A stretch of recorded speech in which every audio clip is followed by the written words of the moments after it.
Lorsque nous relisons les grandes pages de la fin de la vie de Jésus, à la fois acclamé, bousculé, arrêté, jugé, condamné, crucifié, à Jérusalem, Jésus est au cœur de l'agitation de la foule. Il en est même le sujet et l'objet. Ceux qui le précèdent comme ceux qui le suivent n'ont pas d'autre mot à la bouche que cette acclamation. Hosanna. Béni soit celui qui vient au nom du Seigneur.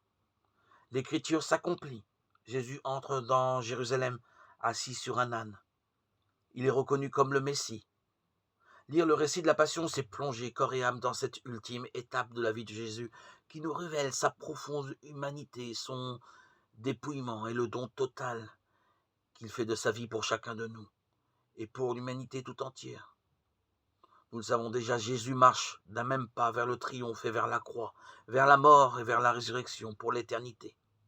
Aux foules qui nous rejoignent, un païen, le centurion romain, lance un appel et propose un chemin qui vient au secours de notre foi en proclamant. Celui-ci était réellement un homme juste. Le roi prend la condition de serviteur, le roi se fait obéissance, le roi se fait souffrance, le roi se fait silence. À travers ces traits humbles de Jésus, reconnaissons-nous l'immensité de son amour. Ne quittons plus le Christ des yeux, ne le quittons pas du cœur, que tout notre être le suive, pas à pas, que notre être le contemple. Dans les écrits de sa passion, lorsque j'écoute le récit de sa passion, quelle parole, quelle attitude de Jésus me touche et nourrissent ma foi, mon espérance. Jésus tombe, il se relève.